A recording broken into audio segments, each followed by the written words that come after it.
On TV, where free speech reigns. I'll bring you a sharp take on the day's biggest stories, bombshell newsmaker interviews, and A-list guests. And I guarantee you, no spin, no bias, no censorship, and no reason to go to bed. That's Dan Wootton Tonight, Monday to Thursdays from 9 on GB News.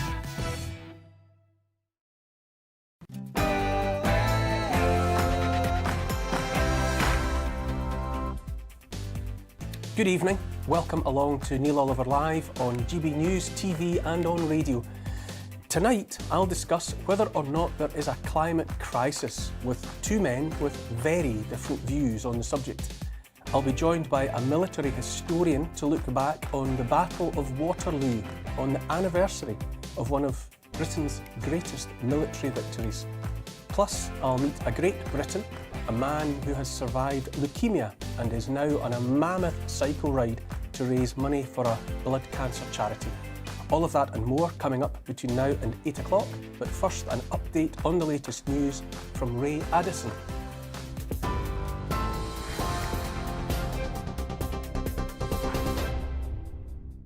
Thanks, Neil. Here's the latest from the GB newsroom. Electronic tags could be used to monitor migrants who cross the Channel in small boats or come to the UK in lorries.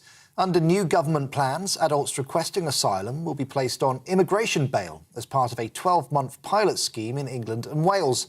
Anyone who breaks their bail conditions could be taken back to a detention centre or even prosecuted. Boris Johnson says the plans are necessary to tackle illegal immigration. This is a very, very generous, welcoming country. Quite right too. I'm proud of it. The government is composed of people, as you know, Tom, who trace their immediate lineage to people who've come in fear of their lives to this country. But when people come here illegally, when they break the law, it's important that we make that distinction. That's what we're doing with our Rwanda policy. That's what we're doing with making sure that asylum seekers can't just vanish into the rest of the country. Police in Brazil have arrested a third suspect in relation to the death of journalist Dom Phillips. Officials had earlier confirmed that human remains found in the Amazon rainforest were those of the Briton. A second body, believed to be that of Indigenous expert Bruno Pereira, is still under analysis. A local fisherman confessed to shooting the two men, and he's been charged with their murders. Next week's rail strikes could cost the UK economy more than £1 billion, the government has been warned. Industry group UK Hospitality estimates that tourism and leisure sectors will take a big hit due to the disruption. Tens of thousands of rail workers will strike across the country on Tuesday, Thursday and Saturday. It's after talks between rail operators and the unions over pay, jobs and conditions failed. Network Rail says it expects only a fifth of services to run.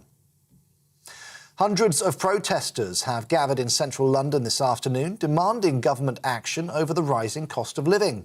Research by the TUC union claims workers have lost almost £20,000 since 2008 because their pay hasn't kept up with inflation. Union officials described workers' struggles with rising bills as gut-wrenching. Boris Johnson has refused to say whether he'll replace his ethics advisor after Lord Geidt resigned.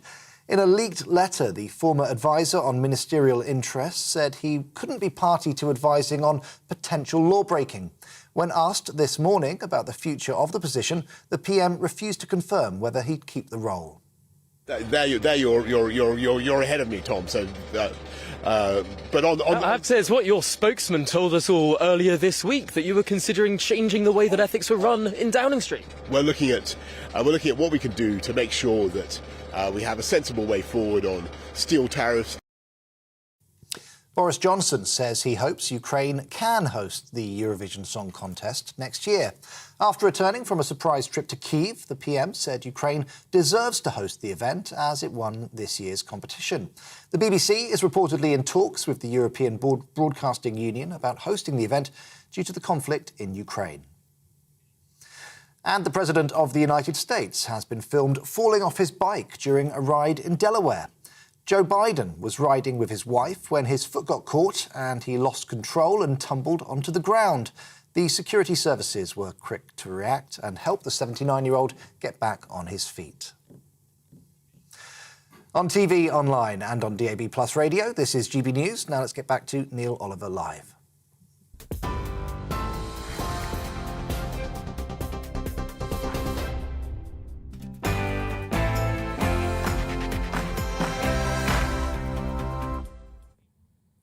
Things are heating up. Can you feel it? It's been warm in parts of Britain, although not as warm as climate crisis experts predicted. By this I mean the latest figures released by the United Nations Intergovernment Panel on Climate Change, the infamous IPCC, show the world's temperature hasn't risen for 15 years. According to press reports last week, politicians in Germany, Hungary, Belgium and the United States, politicians who depend on climate crisis scientists' computer modelling and predictions to justify their hugely expensive green energy policies, apparently wanted the many hundreds of scientists around the world responsible for the report to cover up the inconvenient truth that Earth's temperature has plateaued for a decade and a half. The report was just quietly slipped out onto the internet instead, without press release or any other fanfare. The report will nonetheless be used by governments to inform their policies around the green revolution and net zero, those fantasies driving the move away from carbon fuels and towards wind turbines and solar panels, subsidised by taxpayers in the form of hugely inflated energy bills. Coming to conclusions about the complexities of the climate is a complicated business. Surely we, the people, are therefore entitled to hear all of the latest facts, delivered always with the same intensity, so that we might ask questions and thereby better understand why politicians want to make the decisions they do. Why then, when they're so quick to tell us the bad news, any signs of imminent catastrophe, ticking clocks to the end of the world as we know it, are they less inclined to shout from the rooftops when the data tells a different story, a story lacking the desired acceleration towards global doom, a story that might loosen the shackles of fear just a little? I wonder. For a while there, the United States was energy independent, able to exceed their own needs. Not now, and costs there are rising. Like us, Americans are being forced to get used to fuel and other energy that gets more expensive every day. Australia, another first world country, is telling her people to grab a blanket to stay warm this winter.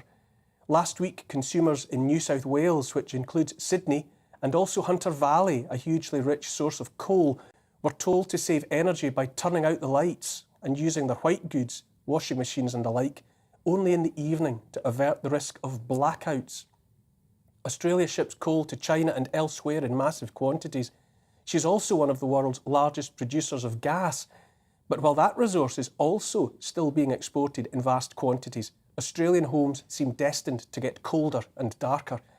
If Australia, a land in thrall to the heat of the sun, cannot make a go of solar, then who can? Critics say it's all down to lack of investment in renewables. I say it's about keeping a population already driven to the edge of reason by totalitarian types and their punitive pandemic regulations, in a permanent state of anxiety. There are so many moving parts in this conundrum, it's all but impossible to keep up with the complexities, to keep an eye on all of it. Here at home, the Bank of England put up interest rates. This is a move apparently designed to slow inflation. Let us remember that the inflation was caused by the banks themselves by creating eye-watering quantities of imaginary money, that game they call quantitative easing. And some experts say a rise in interest rates will only heap yet more suffering on we the people. Here we go. Mortgage repayments and the like are set to rise. It's important to keep things simple, I find, when it comes to understanding how banks operate. Basically, it seems to me that they lend us money that doesn't exist and then demand we pay it back with actual earned money, proof of work, plus interest. Now is the time to keep an eye on those bankers, more than ever. Back in 2008, they got in over their heads. The economy here and others around the world teetered on the brink of collapse thanks to their reckless gambling and gaming of systems they thought, in their hubris, they both understood and could control. Unluckily for them, and for us it turned out, they didn't and couldn't. Luckily for them, governments allowed them to let themselves off the hook. Their self-created mess was mopped up, written off in every way that mattered. The crucial difference was made with taxpayers' money, our money, the only money any government ever has. Now the stage is set for we, the people, to be in over our heads. Those bankers lent us money to buy our houses. Imaginary money, remember. It's incumbent upon us to settle those debts, to pay it back. Now interest rates are going up and may keep going up until those debts become unpayable for too many. At that point, the banks will help themselves to our homes and to our businesses. They call it foreclosure, but in the context of the nonsense they got up to and got off with in 2008, I call it theft, premeditated theft. We bailed those banks out, or rather, our governments dipped into our futures, our wallets and purses and helped themselves to what they needed. We took the hit on their behalf while they simply got back to the business of creating funny money and trousering the profit as if nothing had happened. If those same banks proceed to foreclose on the millions who, through no fault of our own, and on account of those bankers' manipulations of a corrupt system they had spun around themselves like spiders' webs, if we find we can no longer keep up with our mortgages and our debts, then I say we are in the grip not of a banking industry and government working in our best interests, but rather a crime syndicate, a cartel, a bunch of gangsters. If the largesse granted to them in 2008 was extended to us, they would simultaneously write off our debts while still leaving us with holding the keys and, more importantly, the deeds to our homes and businesses and the rest. That's how they would treat each other, those bankers, a clean slate. Here in Britain, our very means of providing for ourselves are being shut down. In a time of global food anxiety, our farmland is being rewilded, handed back to the beavers, God love them. Farmers are being paid to leave their fields fallow or to quit the industry altogether. Consumption of meat is the new smoking. If the powers that be have their way, eating a steak will be as socially unacceptable as blowing cigarette smoke into a baby's face. It'll be bugs for the kids' school dinners soon enough, no doubt, and then for the rest of us at home. If you haven't already realised, there is, in my opinion, no intention whatever to replace 30 million petrol and diesel cars with electric alternatives. The intention is that most of us will simply have no cars. Same goes for heat pumps in homes. Much simpler to accept we are being groomed not for going green, but for going without. Colder homes, working from home because we have no cars to go anywhere, flying domestically or internationally made so expensive and such a pain as to be not worth doing, leaving the skies free for private jets. If you cannot make sense of what you're seeing, first you have to grasp, I say, that none of it is accidental. On the contrary, it's planned. They even told us so 2 years ago when one world leader after another stood up to declare that the pandemic was a chance, a narrow open window through which to build back better. But listen closely to the language. Build back better, windows of opportunity, a once-in-a-generation chance. President Joe Biden himself talks now about transformational change. Even our own Prince Charles, heir to the British throne, trumpets his support for the Great Reset on his website. If and when he is king in a constitutional monarchy, such overt involvement in national and geopolitics must surely herald a constitutional crisis of note, but that's a thought for another day. While we're on the subject of reset, however, let us also pause to remember that in Scots law at least, reset refers to the redistribution of stolen goods, which is interesting to say the least. Whatever COVID is or was, it has been used to greenlight the revolution they had in mind. Now, to keep us always moving in the direction they want, they fall back on the climate crisis that's been used to scare the bejesus out of us whenever necessary for over 150 years. What we are seeing, hard though it may be to believe or to accept, appears to be the attempt to bring about the deliberate destruction of personal wealth. What's happening around us, one crisis after another, disease, war and death, shortage of energy, cost of fuel, shortage of food, destruction of farmland, always the ever-present shadow of climate catastrophe and the end of the world. If you're frightened, it's because you're supposed to be frightened. Frightened people are easy. I say this, the end of the world is not nigh, but there are among us those who would change it beyond a recognition in service of their own desires. The civilization we have loved is most certainly under attack from within. First of all, we have simply to notice and accept as much. And having done that, we, the people, can reclaim our world because it is and always has been ours.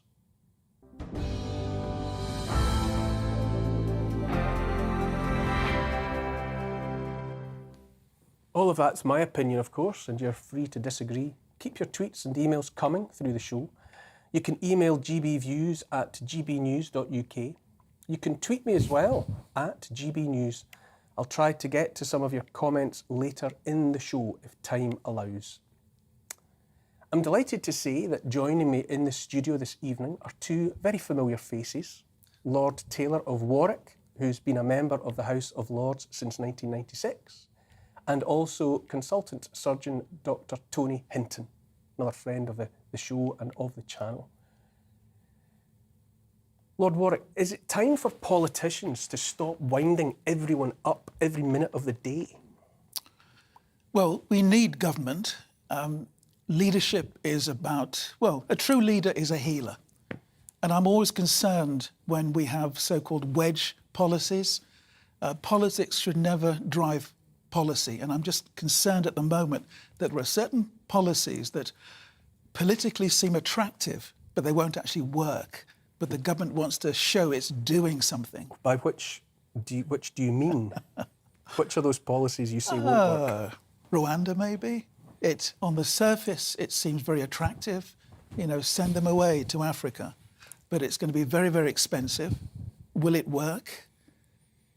But I wonder whether the government actually believes in the policy in the first place. What it wants to do is create the debate.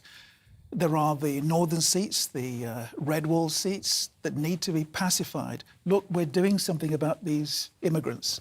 Whether it works or not almost seems to be irrelevant. And that's my concern. A true leader is a healer. He brings people together, doesn't divide them.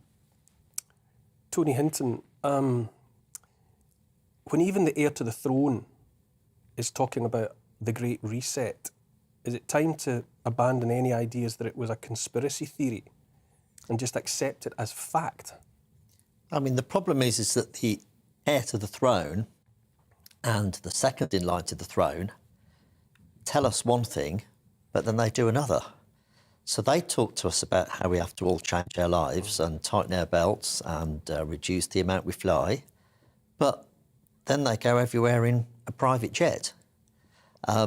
We're going to end up with a situation where, rather than a sort of range of people and a range of incomes, we end up with just two sorts of people: the very, very poor doing all the work and the very, very rich with all the money.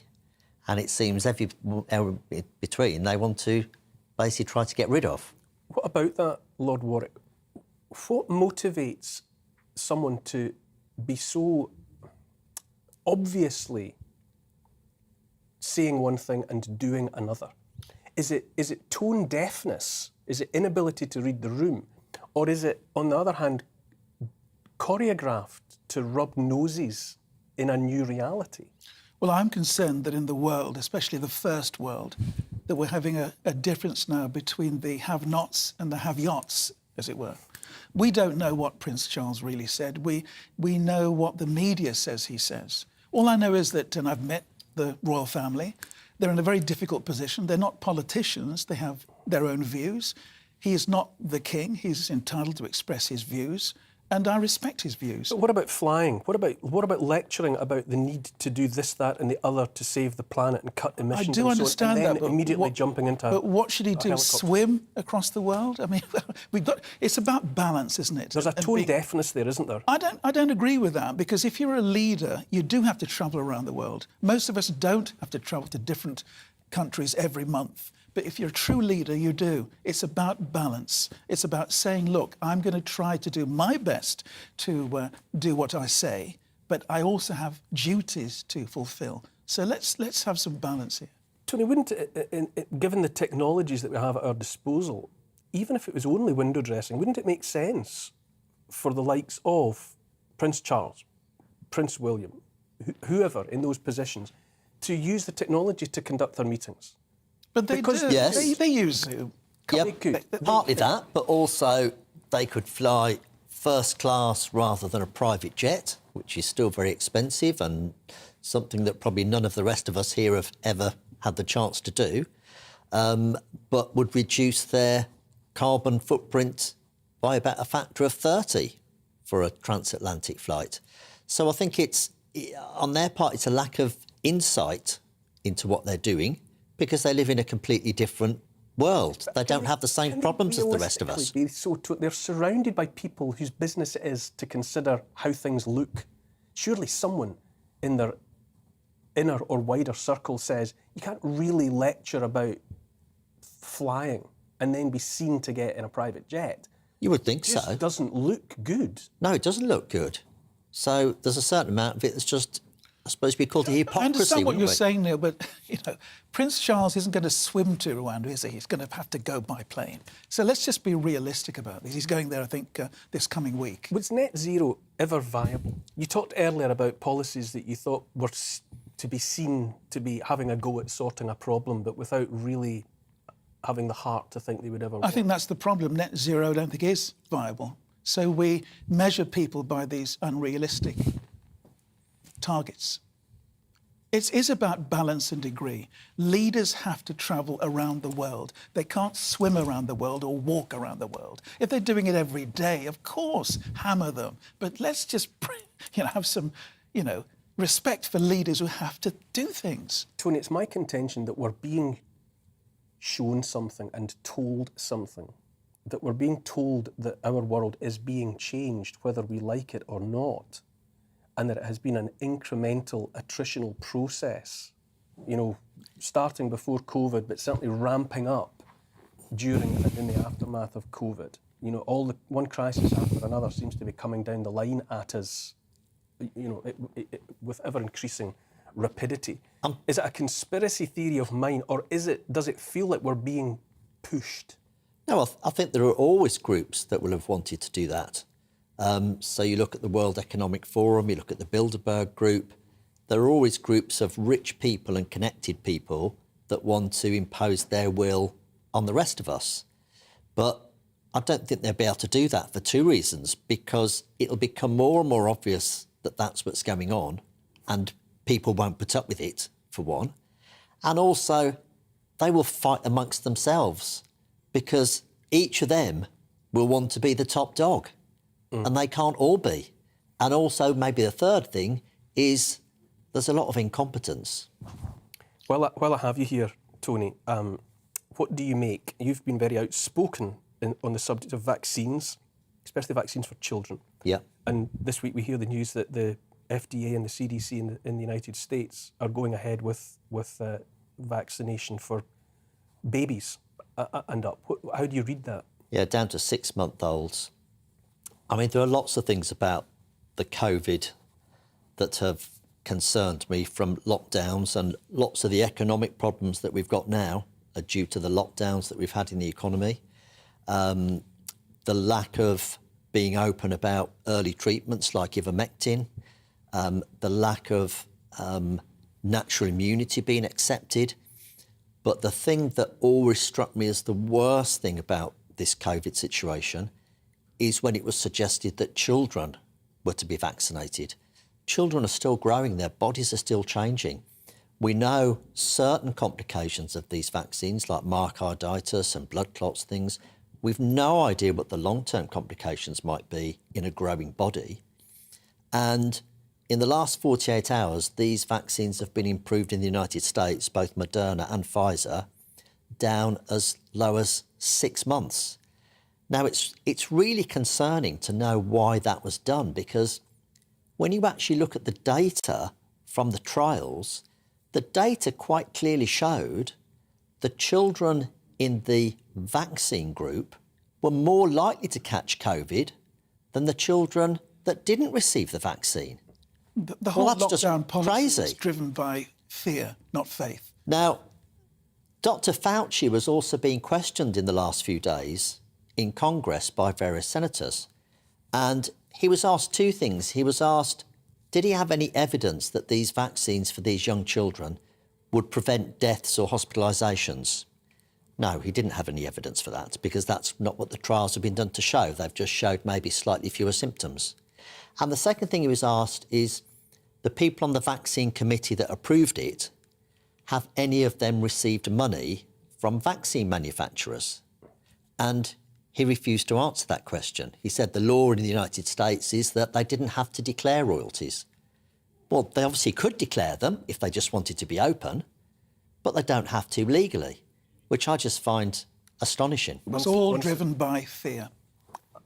And people made a lot of money out of it. I wish I thought it was driven. I don't know. It was driven by fear in as much as I think fear was used as a manipulation. Absolutely. And people made money out of it. And follow the money always.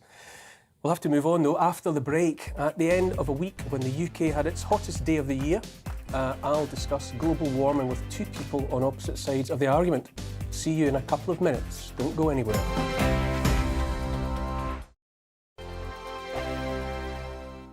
We are GB News. We're right across this great nation. On TV, on radio, on digital. Absolutely everywhere. We don't talk down to you. We embrace all voices.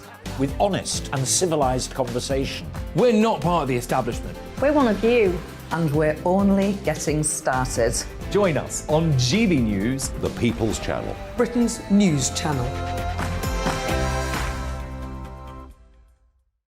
Every morning from 6 o'clock, we'll wake you up with GB News Breakfast with all the stories you didn't know from the night before. So whether it's serious news, entertainment, or your own views from all over our great nation, we're here to kick off your day with a smile. And the national media should be reflecting and reporting what's happening here. You will notice the northwestern accents. Whether you're with us on TV, radio, or online, every morning, it's breakfast from 6 a.m. Hope you can join us. Join us for Ministry of Offence, the comedy panel show that's just like the news, in that the left fights the right and it doesn't really seem to matter who wins. We cover the big stories. It was in fact a troop of baboons and not angry vegans. I like that. And the really important stories. Fat naked cow gets stuck in swimming pool. It's a headline in a lot of local newspapers. Yeah. We're on the same team, Nick. Yeah, but I'm just helping you. Join us for Ministry of Offence, Saturday nights, 8 o'clock on GB News. I'm Dan Wootton. Join me Monday to Thursday from 9 to 11 for the feistiest and most fun news debate on TV, where free speech reigns. I'll bring you a sharp take on the day's biggest stories, bombshell newsmaker interviews, and A-list guests. And I guarantee you, no spin, no bias, no censorship, and no reason to go to bed. That's Dan Wootton tonight, Monday to Thursdays from 9 on GB News.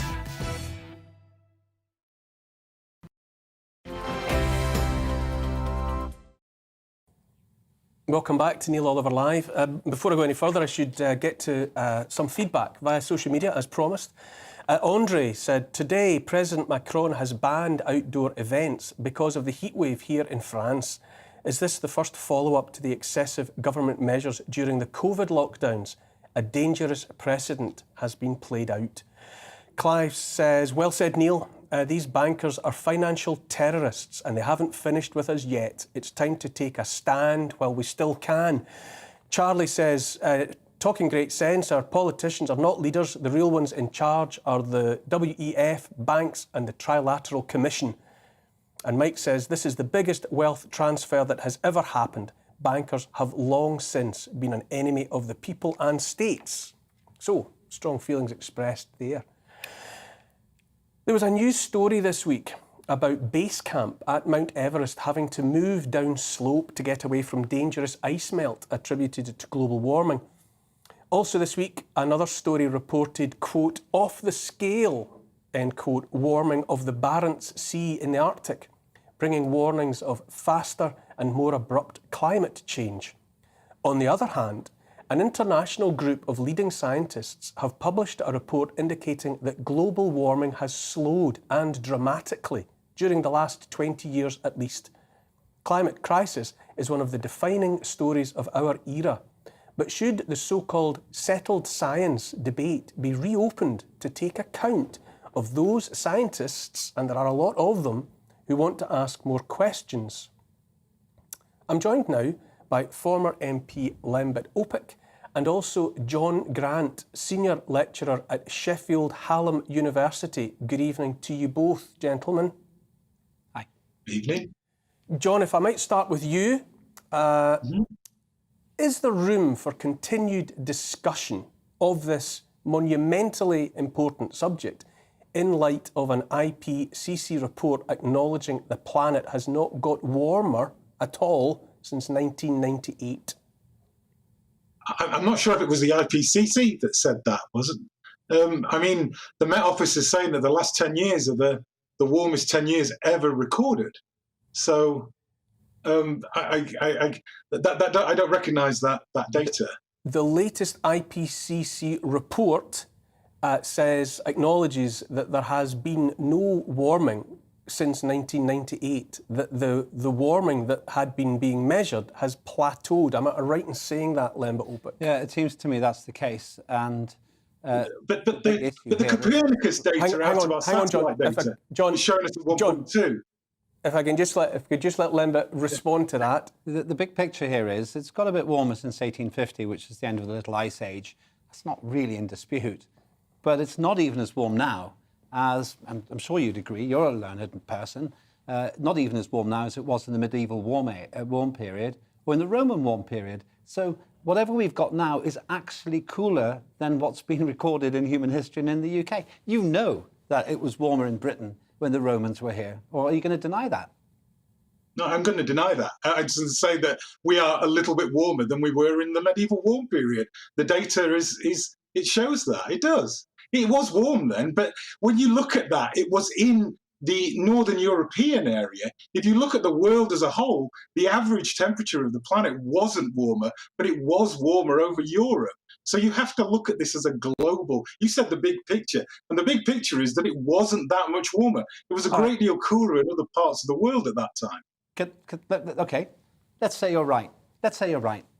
You don't deny that there are oscillations, warmer and cooler periods, medieval warm period, maybe a bit warmer, which I think it was, maybe a bit cooler, the Roman warm period, which clearly was warmer than it is now. You don't deny that, surely, and these are ripples. No, in Europe, that's what I was saying.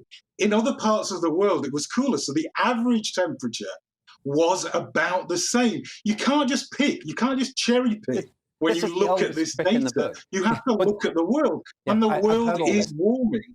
What you're saying is that it was a regional effect rather than a global effect. And we could spend the whole evening talking about that. But then let's look at the big picture here.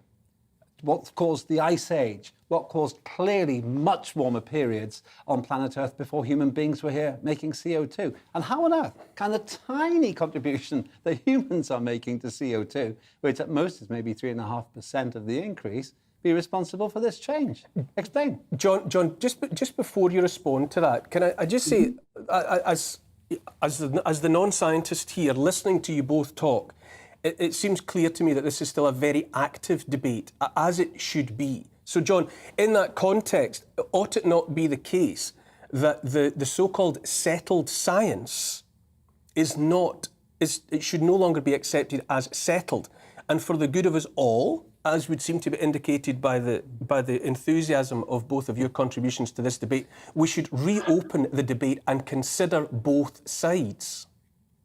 No, this is you put two people side by side and you assume that the argument is even. In 2020, Cornell did an analysis of the database on climate change, and they found that 99.9% of all the research said that the global warming, the current warming, was caused by, it doesn't matter if you laugh or not, it's still true, that was caused by human activity. This is certain now. It doesn't matter that it's 3%. 3% is quite a big percentage when you're looking at CO2 over 200 years. You know, it is a constant pressure, and that constant pressure is changing our global climate. Right. Lembit, you laugh there. Yeah, why? Because it's rubbish. What you're being told here is rubbish. There was this claim which Al Gore, the failed presidential candidate, I'm not talking about Al Gore. Saying, look at the Cornell there was research. This claim that 97% of scientists agree with it. It's a joke piece of research. Let's not play around here. We haven't got time to explain to the viewers. But if you're honest about it, at most was 8% because of the ridiculous way in which they manipulated the figures. But the second point here is, now, John, you're an academic. You're not telling me that consensus is science. My father was a nuclear physicist. My grandfather was an astronomer. They'd be spinning in their graves if anyone seriously was claiming that we're replacing science with consensus. And then here's the third one. Answer the question to Neil's question. The science is settled, in my view. It's obvious that human beings aren't wrecking the climate. But I'm willing to take my chances, like for like, on any platform, anywhere in this country. I'll share my data, you share yours. And if you're right, I'll change my view. How about that? Yeah, I'll take the 195 countries worth of scientists in the IPCC that are, with the 3 reports that are saying that it's unequivocal. That was what was released last year. It was unequivocal was the phrase they used, that we were raising the temperature. Not debate, possibly, relatively certain. They used the word unequivocal. And I think John, that, can I ask you, John, I read again and again and again, for example, many eminent laureate-holding scientists saying that rising CO2 is a consequence of a warmer planet, not the cause.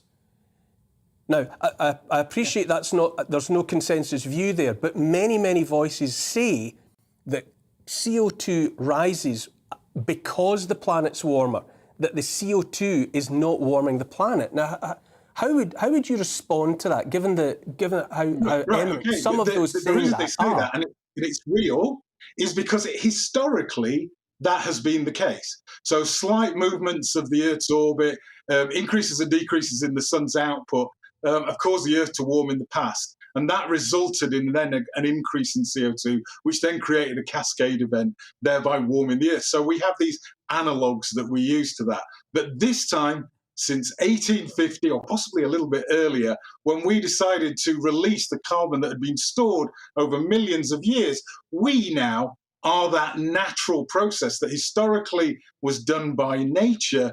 We've actually started that tipping point, and that tipping is continuing to this day. So that you get this situation where both sides are correct. Those Nobel laureates are right. Historically, there were other reasons for the CO2 rising and the Earth warming, and then CO2 kicking in. This time, it's CO2 through the use of fossil fuels. Limba, isn't it the case, and correct me if I'm wrong, that many times in Earth's history there has been considerably, by orders of magnitude, more CO2 in the atmosphere? Yeah. And at those times there was a greening of the planet. Now, how am I to interpret that? Yeah, let's get down to brass tacks here, because this is the core point which people like John have to justify. Let's forget the consensus argument. That's a nonsense defence of science. Let's look at the facts. I didn't use that defence. We've had 20 times more CO2 in the atmosphere at times in the past. Why no runaway greenhouse effect? Why aren't we living in a Venusian furnace? Because the Earth recalibrates. It's done it before, otherwise we'd be living in that furnace. Second point, when you look at the actual graph of CO2 and temperature, it, if anything, shows that CO2 follows temperature. Now, there's a chap in 1896 called Arrhenius, I'm sure you know that's where this whole CO2 thing came from, who made very bold anyway, you carry on. 1896. But it doesn't work. Here's the bottom line. You have high CO2 during ice ages. You have comparatively low CO2 during warm periods. And you're expecting me to believe, and you're expecting the viewers to believe, that a trace gas, which is increasing minusculely from its 0.04% of the atmosphere, is driving runaway climate change. I don't believe it. And I don't think that any serious scientist can pretend to believe that either. John, can I leap in there and just ask a final question? When we come to specifics, in your opinion, what would be the best explanation for the temperature plateauing, as has been reported by meteorological scientists, and it's within the body of a report prepared for the United Nations IPCC, saying the same thing, that the temperature of the Earth has not risen since 1998. How would you explain a 15-year plateauing if the planet is warming out of control?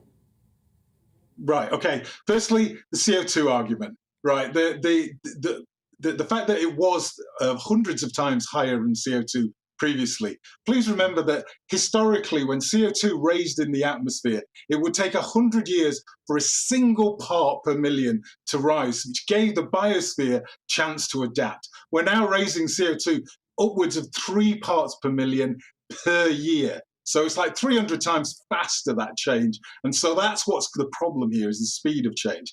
Now, going back to your point of 15 years of if you average the data, that there isn't much increase. And there is still an increase. But we have, over the last 3 years, and honestly, we're not certain why, But 50% of our surface of our planet is covered by the Pacific, and we're in an El Niño point where the Pacific hungrily absorbs this excess heat, thereby leveling it. Now that heat is still in the Pacific, and if that heat does cough up in an El Niño event, which could happen, we could see a step change. So, we are in the planet is a big thing. It takes a long time to change, and there is noise. There's a bit of noise, a bit of chaos in that. And so if you look at something as short as 15 years, it is possible to show plateaus. I show my students 15-year chunks where the world is getting colder. But you look at the 200-year data, and it's clear that we are warming. And no, you're right, it's not uncontrollable yet, Neil, but it is warming. Right, direct answers to your questions.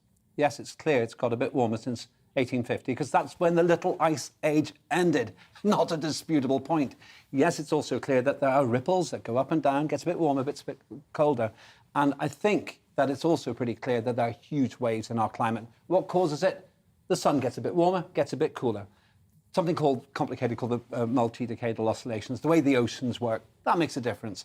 And there are other things we don't really understand. But I can tell you, if you want to convince me and the other viewers that you're right, explain why the Antarctic recorded its coldest time, 6-month period in part of it, in recorded history last year. I don't think that means... We're going to have to leave that, gentlemen. We're going to have to leave that for another day. John Grant, Sheffield Hallam University, Limber OPIC MP. Thank you both for a spirited and I have to say a very good-natured debate. Thank you at the moment, but we have to move on. After the break, I'll discuss the controversy surrounding The Lady of Heaven, the film that depicts the life of the daughter of the Prophet Muhammad.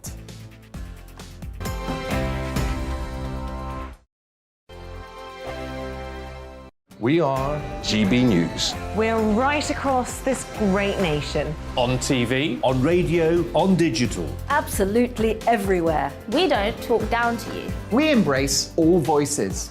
With honest and civilised conversation. We're not part of the establishment. We're one of you. And we're only getting started. Join us on GB News, The People's Channel. Britain's news channel. Every morning from 6 o'clock, we'll wake you up with GB News Breakfast with all the stories you didn't know from the night before. So whether it's serious news, entertainment, or your own views from all over our great nation, we're here to kick off your day with a smile. The national media should be reflecting and reporting what's happening here. You will notice the northwestern accents. Whether you're with us on TV, radio, or online, every morning, it's breakfast from 6 a.m. Hope you can join us. Join us for Ministry of Defence, the comedy panel show that's just like the news, in that the left fights the right and it doesn't really seem to matter who wins. We cover the big stories. It was in fact a troop of baboons and not angry vegans. I like that. And the really important stories. Fat naked cow gets stuck in swimming pool. It's a headline in a lot of local newspapers. Yeah. We're on the same team, Nick. Yeah, but I'm just helping you. Join us for Ministry of Defence, Saturday nights, 8 o'clock on GB News. I'm Dan Wootton. Join me Monday to Thursday from 9 to 11 for the feistiest and most fun news debate on TV, where free speech reigns. I'll bring you a sharp take on the day's biggest stories, bombshell newsmaker interviews, and A-list guests. And I guarantee you, no spin, no bias, no censorship, and no reason to go to bed. That's Dan Wootton tonight, Monday to Thursdays from 9 on GB News.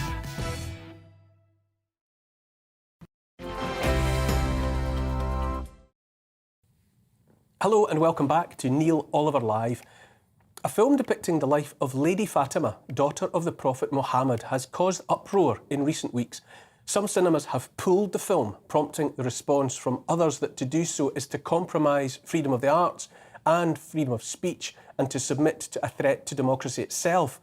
To make matters yet more complicated and potentially explosive, the film has also turned a spotlight on a centuries-old split within the Muslim community itself. To discuss the complexities, I'm joined by Inaya Falarin-Iman, who is GB News Culture and Social Affairs Editor. Hello, Inaya, how are you? Really good, thank you. Thank you for inviting me. Good, good. This is a very fiery topic. I think we're all aware. I think, first of all, for those not in the know, what is the film about? So the film follows the life of a young Iraqi boy in the present day whose mother was killed by ISIS fighters, and he searches for a home, and he is taken in by a grandmother, so to speak, who teaches him about the life of Fatima, who is the Islamic Prophet Muhammad's daughter. And it really follows the life and her impact on the different people that she touched.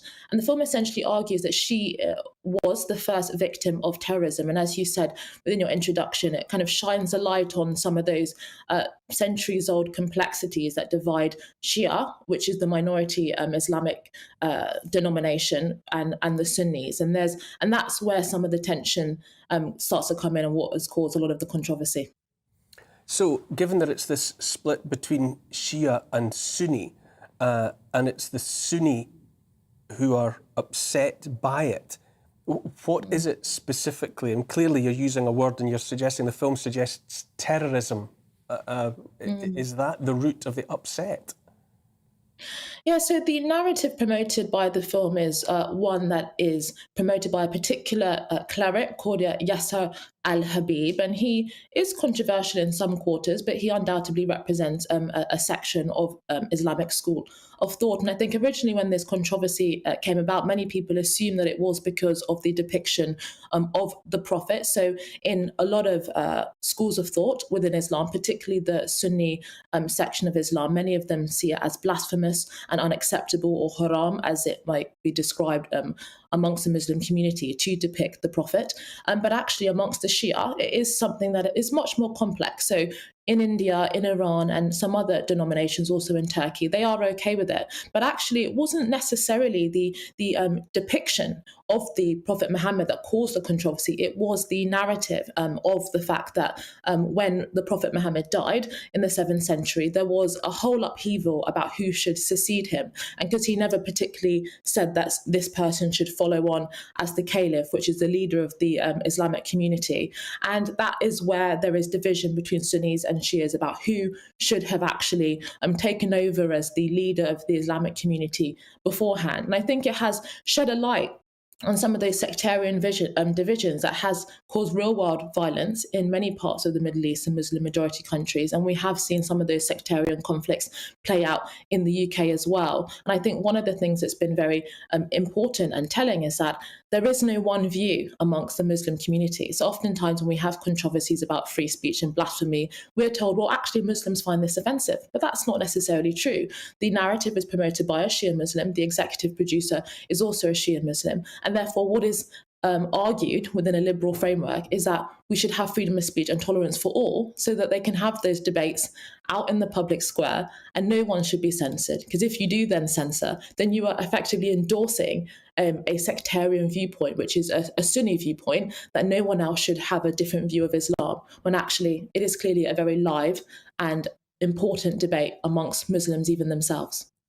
Is this, Inaya, is this the de facto enforcement of a blasphemy law? Whether whether you take the part of the Sunni majority or the Shia minority, that set apart, is this the application of a blasphemy law in our country, which has no such law?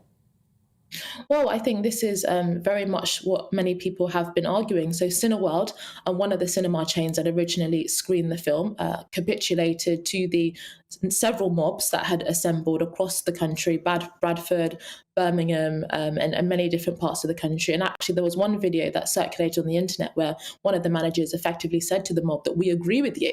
And many people have said, it is it must have caused a lot of fear and anxiety amongst them. So, of course, some people capitulate because they may think that it is the easiest thing to do, the path of least resistance. But actually what it does is, as you rightfully mentioned, enact a de facto blasphemy law, which makes our society less free, which actually only increases divisions, resentment and tensions, not resolves it.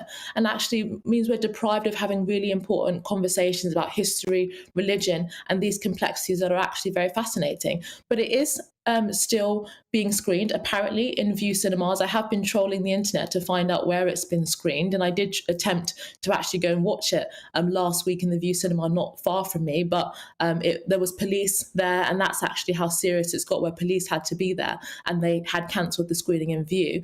But I'm sure that it's still being screened, but many cinemas, understandably, are very concerned. But, many people have also argued that the government has been silent. I think much more could have been done, but actually Michael Gove, the Levelling Up Secretary, actually sacked one of the Islamophobia advisors. His name is Qari Asim, who actually endorsed the protest and endorsed the censorship of the film. So it is positive to see, at least from high above, some action being taken to demonstrate that this is not okay in a liberal society. But it doesn't go far enough, because this is only one instance of a series of instances we have seen over the last few years, whether that was the teacher in Batley Grammar School who is still in hiding over a year later, to some of the most horrendous acts of violence, whether that was the murder of Samuel Paty in France, and also the Charlie Hebdo shooting. So this is not something that's going to go away. We cannot bury our heads in the sand. We have to be open and honest and frank that we all live in a free society, and that means that no religion, no idea, no ideological or political worldview is free from criticism, mocking or scrutiny. And that includes Islam, Christianity, Judaism, and all religions. I thought it was so, it cast a light on how dangerous it is to get involved with just a little bit of knowledge. When I saw the footage of the cinema manager saying that he agreed. Now, that whether he realised it or not, he was taking a side in a sectarian fight. And that's a controversial thing to do. And I think it probably underlines the extent to which we do not here understand or pay attention to the inner complexities. We just assume that the Muslim world is one coherent entity. And yet here we see that there are, it's split into worlds within worlds. Yeah, absolutely. I studied Arab and Islamic history at university. I've lived in Muslim majority countries and have many people that adopt or practice the Islamic faith within my family. I mean, it's very astonishing, the narrative about Muslims that is perpetuated in Western society, vulnerable victims, in fear of being offended. Actually, that's a very narrow and simplistic worldview that is promoted about Muslims within Western society. I actually think the real racism is this idea that Muslim individuals, British Muslims, should not be held to the same standards or liberal values because they have a greater propensity towards violence. I mean, that's a very, I would argue that's the offensive view. I think that the true equality, the true understanding, this true tolerance is saying that we live in a pluralist, diverse society, and how we negotiate our differences is with freedom of speech, with freedom of expression,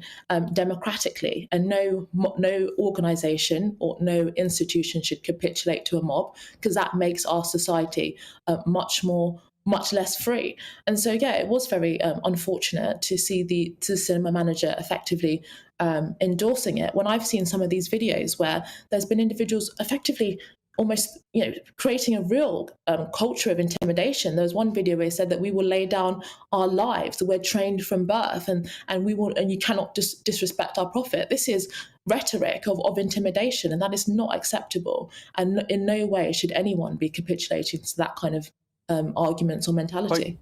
Quite so. Inaya, thank you so much for that helpful and sensitive insight in what is obviously a very fiery story. Inaya Flarney-Mann, our own GB News culture editor, thank you for joining us this evening. Now, today, moving on swiftly, is the 207th anniversary of the Battle of Waterloo. And next, I'll be joined by a military historian to discuss Wellington's famous win over Napoleon.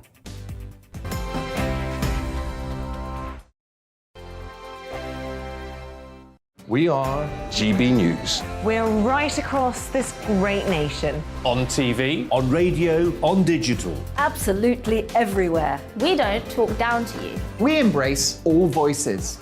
With honest and civilised conversation. We're not part of the establishment. We're one of you. And we're only getting started. Join us on GB News, the People's Channel. Britain's news channel. Every morning from 6 o'clock, we'll wake you up with GB News Breakfast with all the stories you didn't know from the night before. So whether it's serious news, entertainment, or your own views from all over our great nation, we're here to kick off your day with a smile. And the national media should be reflecting and reporting what's happening here. You will notice the northwestern accents. Whether you're with us on TV, radio, or online, every morning, it's breakfast from 6 a.m. Hope you can join us. Join us for Ministry of Offence, the comedy panel show that's just like the news, in that the left fights the right and it doesn't really seem to matter who wins. We cover the big stories. It was in fact a troop of baboons and not angry vegans. I like that. And the really important stories. Fat naked cow gets stuck in swimming pool. It's a headline in a lot of local newspapers. Yeah. We're on the same team, Nick. Yeah, but I'm just helping you. Join us for Ministry of Offence, Saturday nights, 8 o'clock on GB News. I'm Dan Wootton. Join me Monday to Thursday from 9 to 11 for the feistiest and most fun news debate on TV, where free speech reigns. I'll bring you a sharp take on the day's biggest stories, bombshell newsmaker interviews, and A-list guests. And I guarantee you, no spin, no bias, no censorship, and no reason to go to bed. That's Dan Wootton tonight, Monday to Thursdays from 9 on GB News.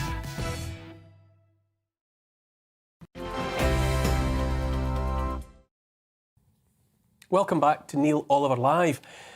Remembered by historians, archaeologists, poets, storytellers, and also in a song by popular beat combo ABBA, the Battle of Waterloo has its 207th anniversary this very day.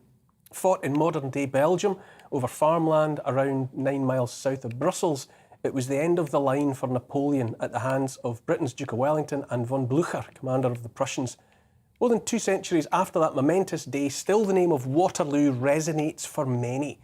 Joining me now to help me put the battle in its historical context is military historian Lieutenant General Jonathan Riley.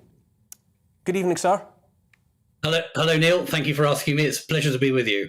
Oh, I'm always happy to talk Waterloo.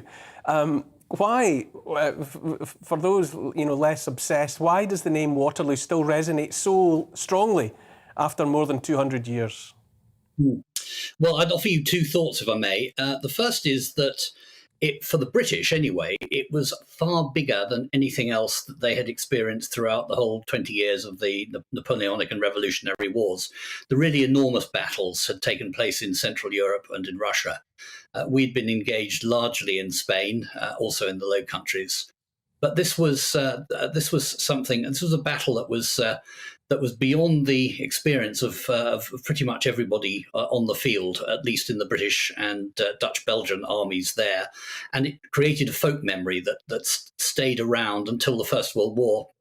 The second is that it was one of those quite rare events in history, a truly decisive battle. It brought to an end that period of 20 years of conflict, decided which system would survive, because only one system was going to survive, and arranged the alliances and relationships between states in Europe for the next 60 years.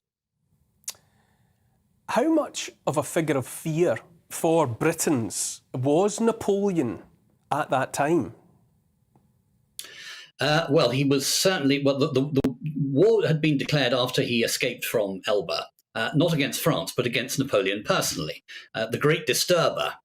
And he had been a bogeyman in Britain since he became first consul. He was as much a figure of fun as a figure of fear. He'd been a figure of fear when the French were camped on the other side of the Channel, ready to invade.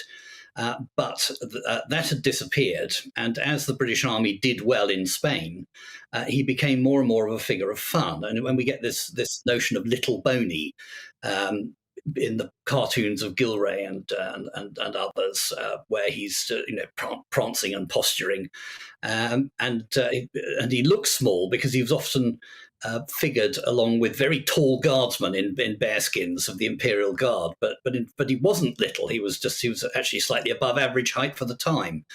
But his name struck fear on battlefields at that time. That dreaded cry of "Vive l'Empereur" was worth 10,000 men, to everybody except the British, who regarded him with a sort of amused tolerance. I'll just open this up to my panel here, if you bear with me, Lord Taylor of Warwick. It is a name, though, isn't it? Everyone has heard of Waterloo, whether or not they know what it meant and what its significance was. But in the House of Lords, there's a dramatic painting, a beautiful painting of the Battle of Waterloo. And if you look very carefully, you'll see a little black face of a soldier, black soldier, who fought for Britain. Is this the painting to which you refer? I'm not sure if it's that one, actually.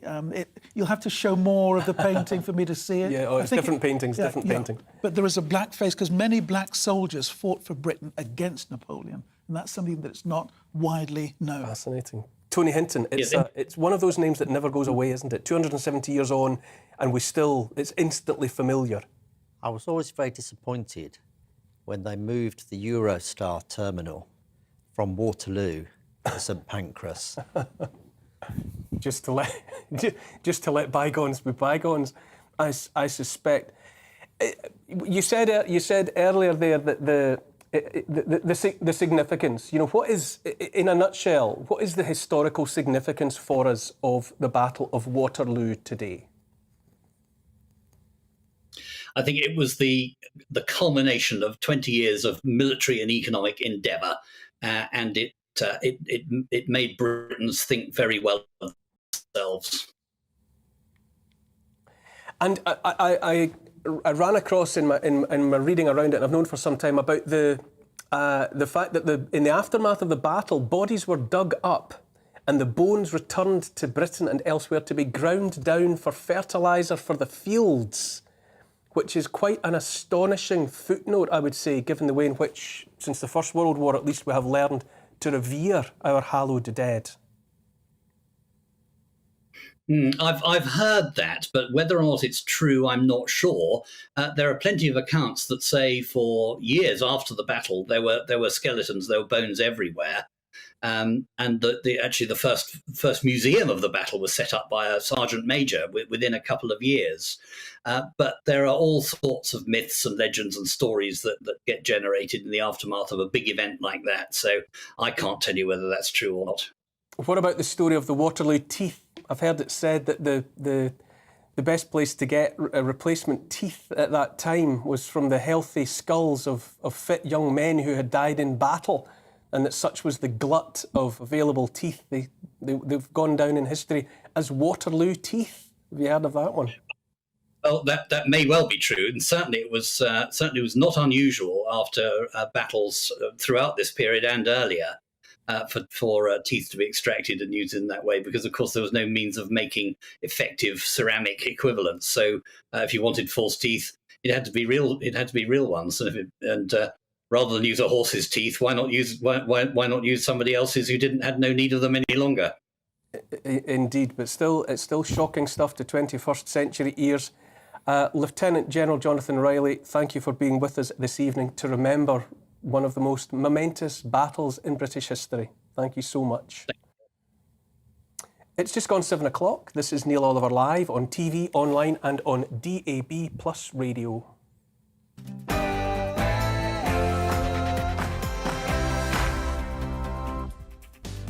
Oh, it's hell for leather scramble, I tell you. Between now and 8 o'clock, we'll have a debate on whether people should ditch meat and adopt a vegan diet. I'll talk about the Anglo-Saxon burial ground that's been found by workers building the new HS2 route. And we'll meet this week's Great Britain, who's currently in France raising money for a blood cancer charity. That's all on the way after the latest news and headlines brought to you this evening by Ray Addison.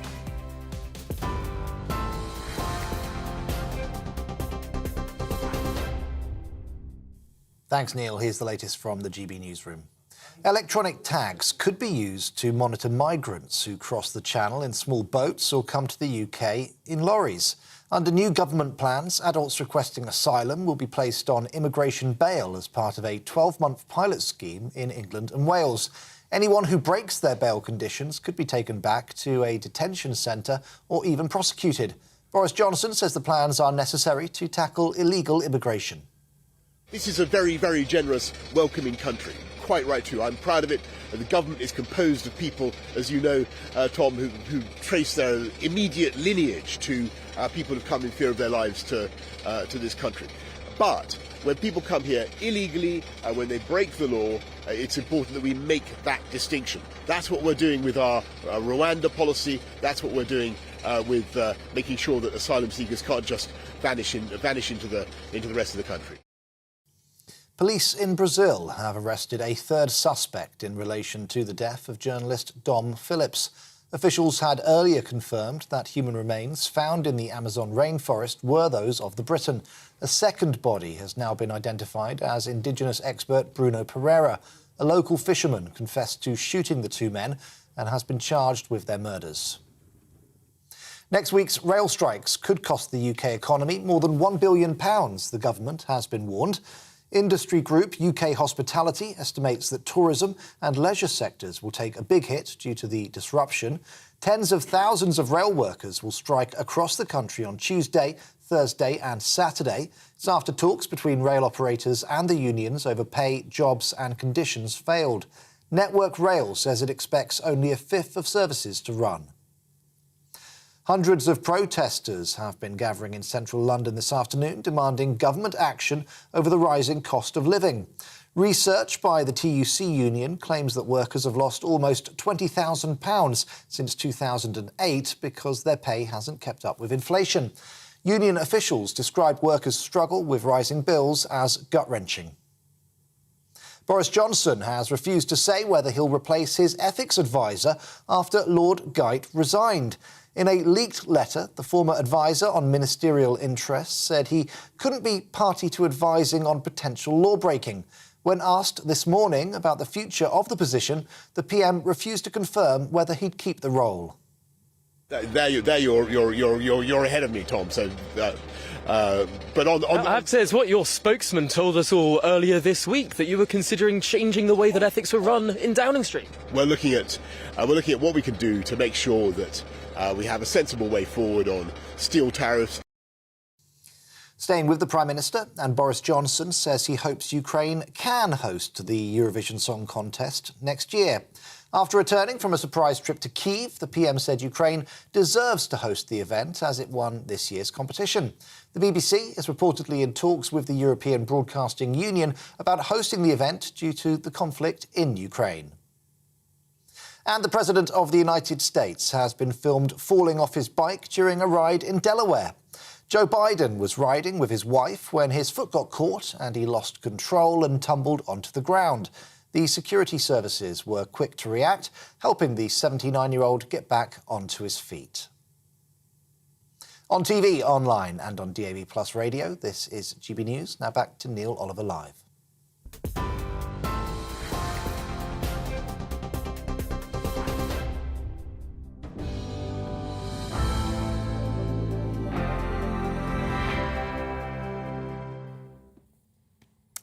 Now, the high-speed rail line between London and the West Midlands, HS2, is a divisive project. But set aside the politics, focus instead on the secrets revealed by the 1,000 or so archaeologists working for 5 years or more on 60 sites distributed by the work, and it's hard to deny it at least taught us a great deal about our shared past, and I will be coming to that in the hour ahead. Terms like lab-grown meat and vat-grown meat are nothing I would ever want to encounter on a restaurant menu or on a sign in the butcher's shop. I have a similar response to talk of consumption of insects, but I accept that I may well be a dinosaur in that regard. Regardless of my feelings, however, a revolution is undeniably being attempted as we are pushed to eat differently, and traditional meat and dairy products are increasingly demonised as threats to the very life of the planet. Vegan and vegetarian lifestyles are on the rise, and it's hard to avoid feeling we're being nudged and pushed to leave off the steaks and choose plants instead. I'm joined now by columnist Ross Clark, who has written in defence of the meat and dairy industry, and by Chelsea Munro from the animal rights group PETA. Good evening to you both. Thank you for joining me for what I'm sure will be a spirited discussion. Ross, if I can come to you first. Why should we be standing up for our meat and dairy industries now? Well, quite simply, meat has been part of our diet for many hundreds of thousands of years. We're omnivores, and we should continue to eat it. I mean, it's not. By the way, I have absolutely no desire to lay down what other people should be eating. If vegans want to eat not to eat meat and just eat plants, that's absolutely fine by me. I put them under no pressure to do otherwise. But I just wish, well, many vegans aren't trying to hector the rest of us, but I just wish the vegans would not try to push their philosophy at the rest of us in an unreasonable way. You know, there are various angles of it. There's the climate angle, the idea that sort of meat is bad for the planet, and then there's the the moral angle, whether it's acceptable to kill animals. To deal with the latter first, well, that's nature, I'm afraid. It's not a pleasant business killing animals to eat them, obviously, but that's what's been going on. That's what goes on in nature. Animals eat other animals. As for the climate debate, well, I think there's a lot of false information going around, and while meat production certainly involves carbon emissions and methane emissions like so many other industries and activities, that's not going to make me think, well, we're not going to eat meat. Okay, if there's a problem with methane production, we'll work on that, reduce the methane, reduce the carbon, but don't sort of try and say, mess around with our diet so we can't eat meat. Chelsea Munro, has the traditional diet, if I can call it that, based around meat and dairy, had its day? Absolutely. Society always evolves to accommodate for new information, and there's absolutely no reason to be killing animals and putting them through a lifetime of suffering just for a moment of taste, when in 2022 we have so many vegan options available. You can get anything from vegan chicken to plant-based prawns in restaurants and supermarkets. And study after study has shown that it's actually healthier if we don't. Meat, dairy and eggs have been linked to some forms of cancer, high blood pressure, heart disease, and so on. And on top of that, there's the ongoing climate crisis. And again, it's been proven that a vegan diet can reduce our impact on the environmental crisis. So if it's better for the environment, better for our health, and better for the animals, it's a no-brainer, really. Let's maybe come back, I would say, to your allegation that it's bad for health to consume meat and dairy. But let's leave that for a moment. But many popular vegetarian and vegan offerings are hardly environmentally friendly, are they? Many grow only in the tropics and they're transported over thousands of miles. Tofu comes from deforested South America. Avocados have been blamed for deforestation. You can't just uniformly say that the vegan offering is better for the world's health. Well, there's nothing to say that as a vegan you have to eat avocados or other imported foods. You can eat plants grown here in the UK. And many studies, such as one conducted by the University of Oxford, have shown that you can reduce your carbon footprint by up to 73%. And animal agriculture is responsible for more greenhouse gas emissions than all forms of transportation combined. So with also, on top of that, the United Nations saying that we need to reduce our red meat consumption by up to 90% to tackle the worst effects of the climate crisis. So much studies are showing that a vegan diet is the best way to tackle the climate crisis. And again, just to say that you don't need to eat avocados as a vegan, you can eat plenty of local food. Ross, how would you respond to that? That's a fairly cut and dried suggestion coming from Chelsea, that it's just better for the planet, better for the human body to forswear meat and dairy and move to plants. How would you respond to that? It sounds a fairly bold statement to me. I simply don't accept that a vegan diet is better for the health. I think there are a lot of people who eat too much meat, eat too many dairy products. True, could do with cutting down. But, if you follow if you limit yourself just to eating vegetable matters, you will risk nutritional deficiency. And I mean, I know there are a lot of vegans say, oh, it's okay if you take the supplements and so on. Well, I'd say, well, what does it tell you about your diet if you need supplements? Because, if you have a balanced diet, I don't take nutritional supplements. I don't need them. And if you're going to get all your nutrients from vitamin pills and so on, well, you might as well have a cardboard-based diet. I mean, what you eat is totally irrelevant if you're going to get all your vitamins and nutrients via pills. I'm going to open this out to my panel now, if you'll bear with me both. Dr. Tony Hinton, where do you stand on the claims strongly made from both sides regarding health in relation to either of these? Well, I would disagree that meat and dairy are liable to cause you cancer. There are some over-processed meats, so bacon and various salamis and that sort of thing, that might do that if you have it in excess. But certainly a nice steak, some fish. I would agree people probably don't eat enough vegetables and fruit. But I think what people eat too much of isn't meat, dairy or vegetables. It's too much carbohydrate, and particularly very refined carbohydrate and sugars. And certainly it's not so bad if you're vegetarian, but if you're vegan, there are lots of things that you do not get in your diet being a vegan. So vitamin B12, enough calcium. And it's not a matter of just taking the supplements, because those are only the things we know of that you're lacking. There's almost certainly lots of other things that we don't know what they are that you're lacking if you don't eat any meat. And I think there's a bit of a fallacy that people think, I had a very nice steak in a restaurant the other day that was from a cow that had been bred in the Lake District. I hope it had a very nice life there and was slaughtered humanely.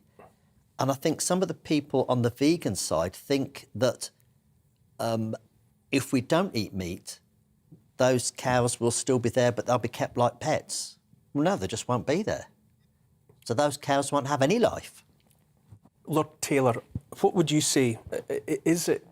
Ought we to be moving as a population away from the traditional diet?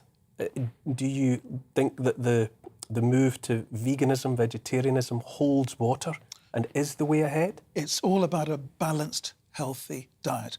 Even though I'm in the House of Lords, I still have my own teeth. I'm pleased to hear it.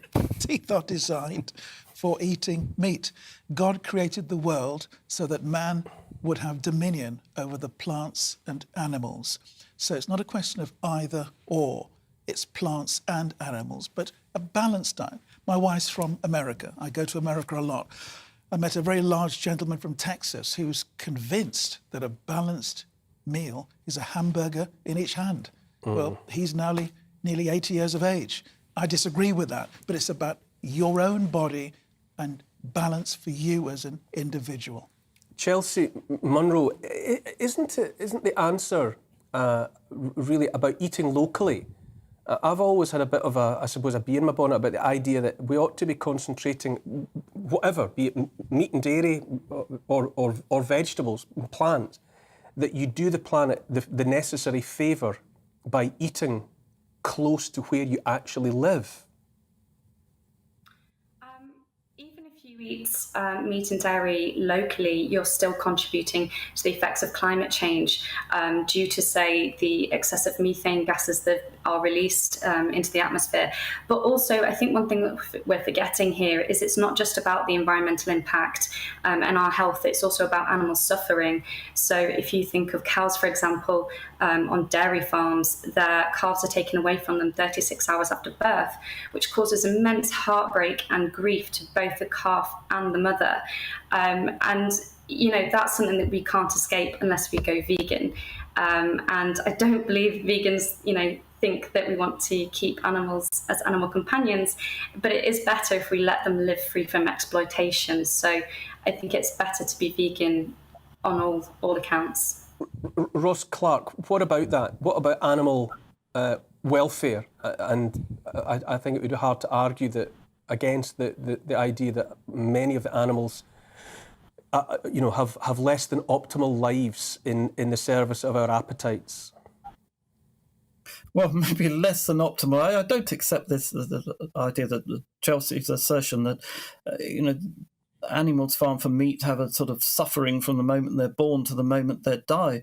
If you look around Britain's beef industry, for example, I mean, we use mostly grass-fed herds. You look at sheep; they're out on the fields. They're expressing their natural behaviour. They're free range, in that sense. I mean, there are sort of horrible forms of factory farming, which I hope will have diminished over time. I don't like the idea of keeping chickens in boxes and that sort of thing. But the farming has to recognise animal welfare, obviously, and so does the means of slaughter. And when it's done properly, an animal does not suffer when it's killed in a slaughterhouse. I say, if it's done properly, there are plenty of videos you can watch on the internet where it's not done properly, and obviously that's not acceptable. But no, I do not accept that animals farmed for meat suffer from the moment they're born to the moment they die. I think they have lives which are appropriate for them in many ways. Obviously, they don't live human lives. Chelsea Munro, would you support, for example, higher taxes to discourage meat and dairy consumption? I've seen that aired as a means of nudging people in one direction or the other. Definitely, I would support a higher taxation on meat. But I would like to just go back to what Ross was saying a second ago about animals suffering and high welfare and free range. These are all just labels that are designed to make consumers feel better, not animals. And animals do suffer from the moment they're born to the moment they reach the slaughterhouse. If you think of chickens confined in huge windowless sheds where they could barely have space to move, and the stench of ammonia is so strong it burns their lungs. And at the slaughterhouse, stunning is often carried out incorrectly, and therefore many animals are actually conscious during the slaughter process. So I would definitely like to just disagree with Ross's claims there. We'll have to leave that there. It's a contentious, sensitive, emotive subject. Thank you, though, this evening, Chelsea Munro from PETA, Animal Rights Group, and columnist, journalist Ross Clark. Thank you for your even-handed and civilised discussion of the issue.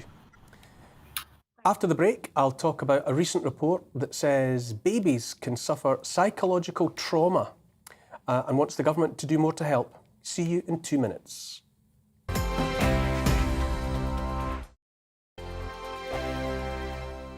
We are GB News. We're right across this great nation. On TV, on radio, on digital. Absolutely everywhere. We don't talk down to you. We embrace all voices. With honest and civilised conversation. We're not part of the establishment. We're one of you. And we're only getting started. Join us on GB News, The People's Channel. Britain's news channel. Every morning from 6 o'clock, we'll wake you up with GB News Breakfast with all the stories you didn't know from the night before. So whether it's serious news, entertainment, or your own views from all over our great nation, we're here to kick off your day with a smile. The national media should be reflecting and reporting what's happening here. You will notice the northwestern accents. Whether you're with us on TV, radio, or online, every morning, it's breakfast from 6 a.m. Hope you can join us. Join us for Ministry of Offence, the comedy panel show that's just like the news, in that the left fights the right and it doesn't really seem to matter who wins. We cover the big stories. It was in fact a troop of baboons and not angry vegans. I like that. And the really important stories. Fat naked cow gets stuck in swimming pool. It's a headline in a lot of local newspapers. Yeah. We're on the same team, Nick. Yeah, but I'm just helping you. Join us for Ministry of Offence, Saturday nights, 8 o'clock on GB News. I'm Dan Wootton. Join me Monday to Thursday from 9 to 11 for the feistiest and most fun news debate on TV, where free speech reigns. I'll bring you a sharp take on the day's biggest stories, bombshell newsmaker interviews, and A-list guests. And I guarantee you, no spin, no bias, no censorship, and no reason to go to bed. That's Dan Wootton Tonight, Monday to Thursdays from 9 on GB News.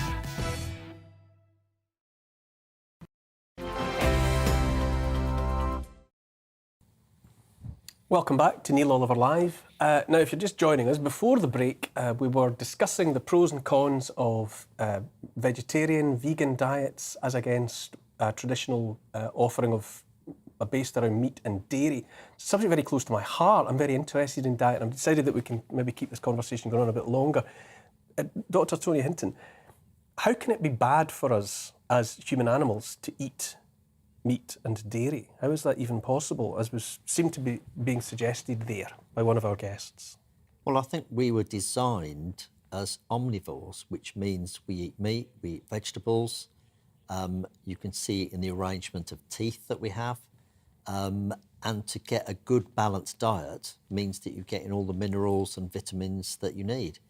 It's very difficult. It's possible to get that as a vegetarian, I would say, where they eat sort of dairy and some will eat eggs. But if you're truly, totally vegan, it's very difficult to get all of the minerals and vitamins that you need in your diet. Lord Taylor, are we being nudged? Is this yet another instance of that which annoys me so much, that it's political and it's about behavioural control rather than anything to do with our health or our diet? Yeah. It's us being told to do something because it's in someone else's interests that we do. I agree with you. The key word is balance. The things to avoid, if possible, are processed food, high salt and high sugar. But you know, as the doctor said, we're designed to eat meat and, of course, plants. It's a balance between the two.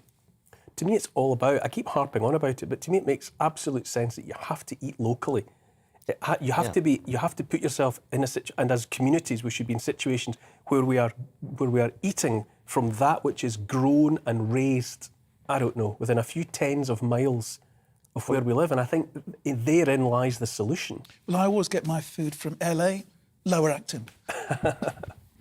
Well, I think certainly this climate change link with vegetarian veganism is a little bit of smoke and mirrors, really, because travelling food, you know, thousands of miles by aeroplanes is going to produce much more carbon dioxide than a bit of methane from some local cattle. I know, I'm all in favour of the methane from the local cattle. Yeah.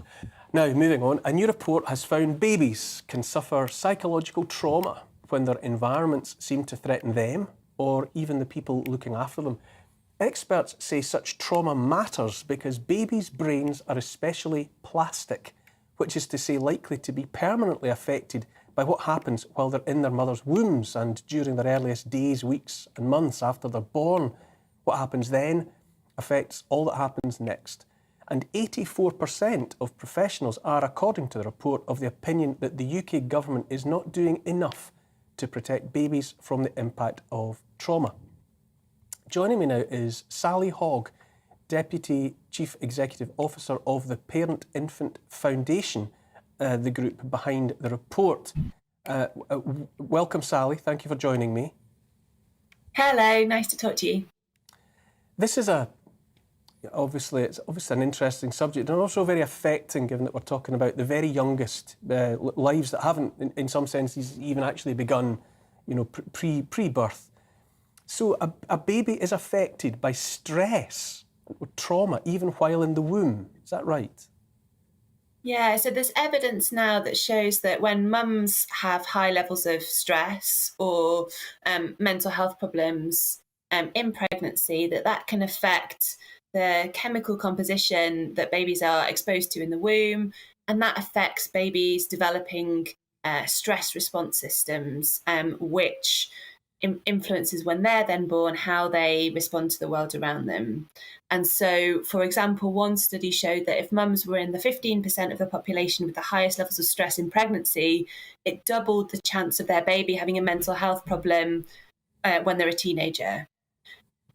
what I really want to get across is that this is it's about increased risk. So it's not saying that every baby who has a stressed mum is kind of predetermined to have awful things happen to them. There's lots of things over the course of our lives that affect our well-being and our resilience. So I don't want anyone listening to think, oh gosh, my life chances or my child's life chances are damaged. But it's in the population, it's really increasing the risk. And the important message is we can do something about that, which is why we're calling on the government for action.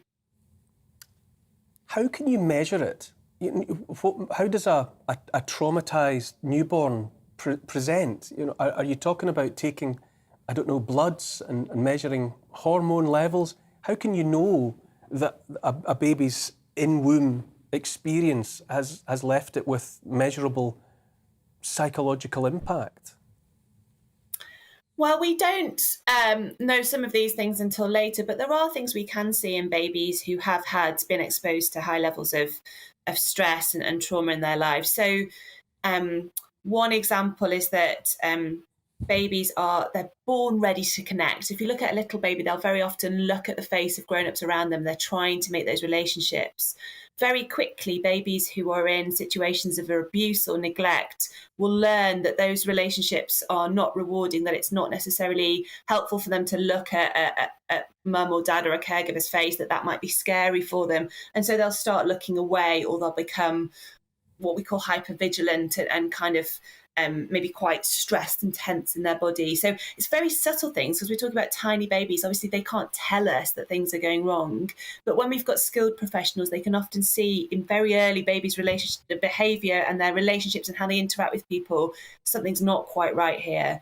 And actually, it's amazing, Neil, if you see these videos of babies who are showing these behaviours, almost innately, as adults, sometimes we feel quite uncomfortable. We kind of know something's not right because it's so kind of innate. But our skilled professionals can say, actually, this baby is telling us that they've experienced something difficult and that they need that help. I'll just involve my panel here, if I may. Tony, it's heartbreaking, isn't it, to consider that even before being born, and certainly newborns would be exhibiting the signs of stress and trauma. Well, I've certainly seen an increasing number of children in my clinic over the last couple of years with, for instance, speech problems because of the lockdown and lack of communication and teachers and parents wearing masks. I heard quite a heartbreaking story of a group of mothers. They were a group of mothers who were they only had one child, and they'd had no mixing with other children at all during the lockdown periods. And they decided they would get together and they would do their own thing. So they met at somebody's house, I think there were 10 of them, and they sat all these children around in a big circle on the carpet. And for 10 minutes, the kids just looked at the other kids. They'd never seen any kids before, and they didn't know what to do. Sally, you were listening to that. Dr. Hinton raises a good point. I'm sure the unparalleled 2 years just past have registered measurable effects precisely of the sort that you're talking about. Yeah, so we are really worried that some babies have experienced really high levels of stress at home over the pandemic. So I think we've seen, there's a catchphrase, isn't there, about the pandemic, that we were all in the same storm, but we're in different boats. And I think that's really true. There were real inequalities in what babies experience. So for some babies, mum and dad were at home, nurturing them, providing that care in the absence of the external world and the stress that might create. And those babies were really buffered by those relationships. It sort of didn't matter what was happening in the early world because their little world was there for them. But in other situations where mums and dads had high levels of stress, we know, some women had to give birth alone. Some babies were in neonatal units where only one person could visit them in a mask at a time. Those babies were really affected. And time will tell really what the long-term effects of that on children's development are. And some of those children will have had lots of nurturing stimulation in the time that's followed that will really have helped them to recover, and they will go on to be fine. But we're worried that some children have had a lot of adversity over the last couple of years, and their trajectory and their life chances will have been affected by that, which is why it's so important that the government acts. We've seen all of this kind of attention on school children catching up, but not the same level of attention on our littlest children recovering from whatever they were exposed to. And we do know, abuse and neglect went up rapidly, particularly for babies during the lockdowns, because it was such a stressful situation. And we know that those children will need help to recover from that. Lord Taylor, you were gesturing there that you had something that you wanted to say. I was a barrister for some years, and I was involved in prosecuting and defending in a number of cases where the defendants were ladies who were addicted to drink and drugs, and they had babies who were not only physically addicted to heroin and cocaine, but there were also mental problems as a result of the addiction of their mothers, and these were tragic cases. Sally, what specifically ought the government to be doing then? The whole point of your report, I'm assuming, is you're drawing attention to a situation. What ought the government to be doing that it's not? Well, we know that there are interventions that can work with these babies and their families. So there are lovely services that exist in some parts of the UK, but they're currently few and far between. And they're called specialised parent-infant relationship teams. They're a type of mental health service, but not what you'd normally expect from a mental health service. They work specifically with very young babies and their parents together to repair problems in those early relationships and help babies to recover from any stress that they've experienced. And there are currently 42 of those services across the UK, and we would like them to exist in every single area because we believe every baby deserves that best start in life. Dr. Tony Hinton, it's yet again, isn't it, this an indication that the consequences, we will be living with the consequences of COVID, and more particularly the government responses to COVID for a very, very long time. I think we're living with the mistaken reply to COVID rather than COVID itself. It's the lockdowns, the way that's affected the economy, the way it's affected people being able to socialise, children mixing together, children missing out on their school. There's going to be huge problems now. My daughter is just doing her A-levels. That's the first set of real exams that she's done. She had no GCSEs. She didn't get that practice. And lots of children at the moment are just finishing off their A-levels are in exactly the same situation. So there are lots and lots of things I think about lockdowns and the handling of this pandemic that hopefully will be examined in the up and coming inquiry. And hopefully we won't make these same mistakes in the future. That's the point, learning and moving forward. Sally, is there a timing issue in this? Is there an age that if you get to a baby or an infant by a certain point and tackle whatever has happened to that infant properly, can you undo the harms? Can you reset a psychologically traumatised infant and set them off as though the damage hadn't been done? There is some evidence to suggest that that's definitely true. So I talked earlier about that evidence around stress in the womb, and there's some lovely evidence that shows that actually if babies have sensitive, nurturing relationships with their parent or caregiver in the first couple of years after life, that actually that can get them back on track. I think it's really important to say it's never too late. We can always offer kind of therapeutic support that helps children, but it gets harder as children get older or as become adults to deal with things that went wrong early on, because adversity accumulates. So if you think of a little child who has had that early trauma, maybe they've learned not to trust adults because they've had neglect and abuse. Maybe they're hypervigilant and that means they can't really make friends at school because they overreact to things. So every stage of their life where we don't act there are an increased disadvantages. They start school, they can't settle, they can't learn, they don't trust their teachers, so they fall further behind and the gaps widen. So it just gets harder and harder. We can always do something, but the earlier we act, the more likely it is that those children get fully kind of back on track and are able to seize all of those opportunities that life will continue to throw at them. So we talk about the first 1,001 days, which is pregnancy to age 2, as this age of opportunity, because babies' brains are developing more rapidly at that phase than any other point in their life. So we can really create some strong foundations. If we get that right, everything else becomes a lot easier. Sally Hogg from the Parent Infant Foundation. Such an emotive topic and sensitively handled. Excellent insights there. Thank you so much for joining us. Thank you. It's good to talk to you. After the break, I'll be joined by this week's Great Britain, a man who had leukemia as a teenager and almost lost his leg as a consequence, but is now raising money for a blood cancer charity. Stay with us.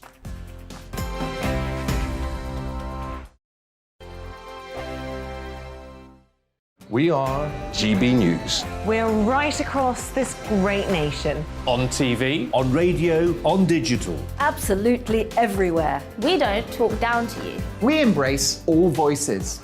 With honest and civilised conversation. We're not part of the establishment. We're one of you. And we're only getting started. Join us on GB News, The People's Channel. Britain's news channel. Every morning from 6 o'clock, we'll wake you up with GB News Breakfast with all the stories you didn't know from the night before. So whether it's serious news, entertainment, or your own views from all over our great nation, we're here to kick off your day with a smile. And the national media should be reflecting and reporting what's happening here. You will notice the northwestern accents. Whether you're with us on TV, radio, or online, every morning, it's breakfast from 6 a.m. Hope you can join us.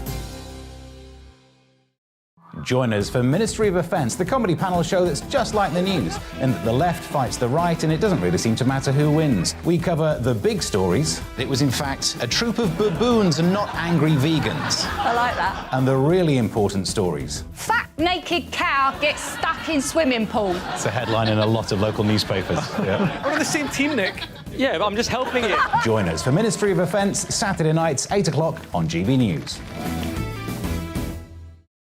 I'm Dan Wootton. Join me Monday to Thursday from 9 to 11 for the feistiest and most fun news debate on TV, where free speech reigns. I'll bring you a sharp take on the day's biggest stories, bombshell newsmaker interviews, and A-list guests. And I guarantee you, no spin, no bias, no censorship, and no reason to go to bed. That's Dan Wootton tonight, Monday to Thursdays from 9 on GB News.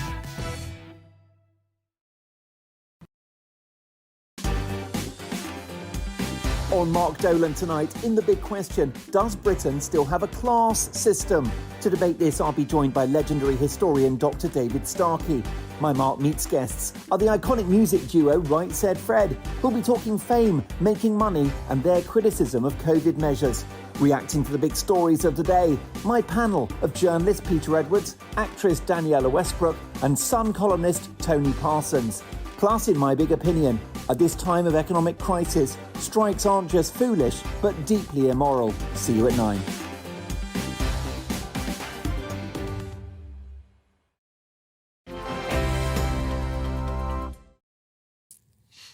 Welcome back to Neil Oliver Live. Now, my shining light of all things great and British tonight radiates from a man who, as a teenager, came close to losing his leg to cancer. Now he is taking on a mammoth cycling challenge to raise money for the charity that helped him find a donor for the stem cell transplant treatment that saved him. Ryan Harvey, who's 23 from Poundbury in Dorset, is leading a team of 10 cyclists across 320 miles in aid of the Anthony Nolan Blood Cancer Charity. Ryan joins me now, I think and hope. Hello, Ryan. Suitably attired. No one would guess you were a cyclist. We're still on the road. We've got 24 miles left today. So, you're still on a long hog. Oh, you're still en route. I tell you, I mean, you look a picture of fitness and well-being at the moment. Just take us back to what age were you when you were diagnosed with your cancer? Yeah, so when I was first diagnosed, I had it twice. And when I was first diagnosed, I was 14 years old. So I had been feeling unwell like most of the summer holidays, and I ended up in A&E with what was a sore leg. And that then materialised into an infection which was within my hamstring, which is also where I unfortunately almost lost my leg, and I was fortunate to keep it. But in the finding of that infection, they also found that I had leukemia within my bloodstream as well. Oh. And it sort of all kicked off from there. And so what happened next? How did the Anthony Nolan charity enter your life? So at that point when I was diagnosed, I went through like a week of where I was sort of hit and miss whether I was going to make it or not. And then I had 6 months of chemotherapy, and I was like confirmed in remission. And unfortunately, a year of remission was kind of like my cap, and I relapsed after a year. And at that point, because of the cancer that I had, the best chance, or the only chance of me surviving at that point, and I was 15 when I relapsed, was to have a stem cell transplant. So, I mean, that sometimes can sound like a big scary word for a lot of people, but the best way that it was described to me by a consultant is it's like switching the blood system in a way off and on again, and kind of it's almost like when an engineer is like, is a computer working? Okay, switch it on and off again and give it a go. And that's kind of the best way they just described it to me. Okay. Now, how long before the treatment that you underwent, had that desired effect? How long before you realised that you were going to be able, your leg was saved and indeed that your life was saved? So in that first sort of week when I'd first been diagnosed, it was kind of, it was about 7 to 8 days after the initial diagnosis in A&E. So I was diagnosed in Dorchester County Hospital, which is where I'm from.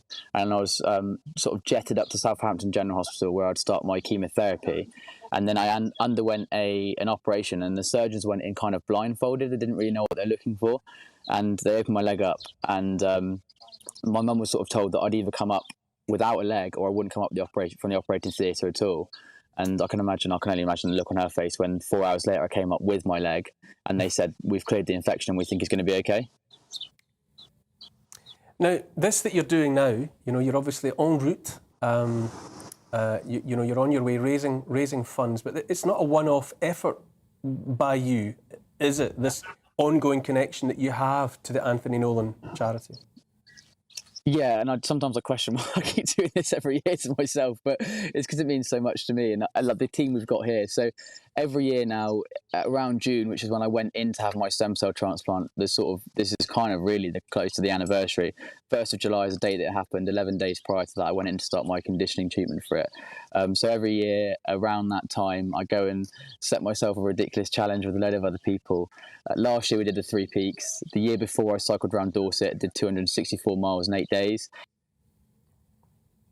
Oh, we have lost Ryan at the moment. I can only hope that he's scheduled to we'll maybe be able to get him back. Dr. Tony Hinton. We've got him back. You're there, Ryan. Are you still with me? Are you still with me? Yeah, it must be the signal in the middle of France. Look, it's going remarkably well, I have to say. Tell me specifically what it is that you're doing. I mentioned 320 miles. Specifically, what are you doing to raise money this time? So this time we are cycling all the way from Dorchester Hospital all the way to the Eiffel Tower in Paris in 3 days. Well, it works out as 2 because we did half a day yesterday, a full day today, and then half a day tomorrow. So yeah, that's between 320 and 340 it works out at, which has been fun. But obviously the middle of a heat wave as well, which it's been a nightmare today. How much money will you raise if all goes well? Well, we're hoping to raise £10,000. So I think we're on 6,000 at the moment on the Just Giving link. We're hoping to raise 10,000, and if we raise 10,000 over the past 2 years, we would have raised 25,000 in total for Anthony Nolan. The rest of your team, we haven't really mentioned them. Are they people who have been in a similar predicament to yourself? Are they other people who've benefited directly or indirectly from the charity? So the team is made up of sort of close friends, and then my mum's here as well, next to me. She comes and does them as well. And it's all people that we have been around during the whole journey. And I think as we've kind of shared our story, and I've shared my story on the platforms and everything as well, they've then understood what the charity does and kind of grown their own connection to it as well, though not directly, indirectly, and understood how important it is to support such a cause. And finally, Ryan, you know, we do our best to attract attention to noble exploits like yours. What can viewers do to help? Where can they find your funding page? So the best thing to do is to go to my social platforms, probably. So Instagram's probably the best one, and that's the L card. So it's literally just the L card and then an underscore and then RH, and that the link's in my bio for that. And then you also see all our stories as well on there, as well, of us sort of trying to get through France on these bikes in the heat. It's wonderful stuff, Ryan. Every week we try and turn our attention, get away from the politics and all the other stories of the day, and remind ourselves, about the things that really matter. And yours is a story of, as they so often are, of triumph over a real personal challenge, a threat to life. And there you are. You not only recovered from it, but you've moved on with the intention to give back and to boost the funds of the charity that was so integral to saving your leg and your life. And so you're a fantastic example. Just want to wish you all the very best. Stay hydrated in this considerable heat, and I hope you reach the finishing line in one piece and raise those funds. So thanks for being with me this evening. Thanks so much for having us on. Thank you. I really appreciate it. Great stuff. Well done, Ryan. Lord Taylor, it's always a palate cleanser, isn't it? In amongst all the stuff that we work through in the 2 hours, to be reminded and of people. we need that to lift our spirits. I mean, he's a great example that achieving starts with believing. Despite all the challenges, he believes that he will get through them, and he's doing that. I love these stories, Tony, because the more they mount up, I've been doing these every week, over the year of the show so far, that there are so many people out there, otherwise unheralded, who are, never mind what's going on in the wider world with the politics and all the rest, they're just out there doing something positive in the face of personal challenge. I think both Ryan and your previous guest are just so positive. It just shows that there are far more good people in the world than bad people. And I think that we should take away as a good thing from this evening's programme. Yeah, I think it matters, doesn't it? That we don't. I think always that we barely touch on it. That the number of people, as you say, that incredible number of people who are out there right now. There we've turned a spotlight on Ryan. Well, without hope, that people perish. So people need good stories like this. Otherwise, we just got to give up. We need to know that there are young men and women like this who come through challenges. It's very important for us to understand this. Also very encouraging, Tony, I would say, people are so justifiably afraid of the kind of challenges that Ryan had to overcome. But to hear these stories and to be reminded that when the worst seems to have happened, there is always hope. There is always hope. And those sorts of, 30 years ago, there weren't such things as stem cell transplants.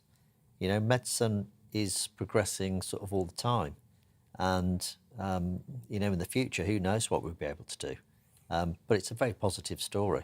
And I so very clearly remember Anthony Nolan's story. Yes. We're all of an age where I can remember Anthony Nolan, the boy. Yeah. And, to be reminded, it's appropriate to be reminded again and again, he lost his fight, but the greater fight goes on in a certain way in his name. Yeah. Well, these treatments now are routine, really. But your attitude determines your altitude. It's the attitude first. Positive. Absolutely. Positive attitude. OK, to move on, I think now that we've all been topped up with that good energy. The high-speed rail line between London and the West Midlands, HS2, is a divisive project I mentioned earlier. But if we can set aside the politics of it and focus instead on the secrets revealed by the many, many archaeologists who've worked for 5 years at least on more than 60 sites disturbed by the work, it's hard to deny that it has at least taught us a great deal about our shared past. These sites would not have been touched or investigated in any way had it not been for the HS2, whatever you think about that project. One of the most recent to come to our attention is an Anglo-Saxon cemetery. This is pictures of it we're seeing here, found near Wendover in Buckinghamshire. What you're looking at there, those are graves, a total of 141 traditional burials and also 5 cremation burials, which is to say bodies that were first burnt and then the bones themselves were subsequently interred. Collectively being described as coming close to the significance of the Anglo-Saxon ship burial excavated at Sutton Hoo around the time of World War II. It's quite a sight to see, Lord Taylor. And you know, whatever you think of HS2, as an archaeologist, I have to say I've been fascinated by being reminded of the great wealth of information that remains in the ground around us, yet to be seen. I note that some of the bodies had their jewellery with them. So it's a note to wealthy people today, be generous to people around you because you can't take it with you. Yeah, Tony, it's being put in the same sentence as Sutton Hoo because, as I understand it, for one thing, it's unusual to get so many burials all in one place dating from that period, Anglo-Saxon, you know, the time after the departure of the Romans.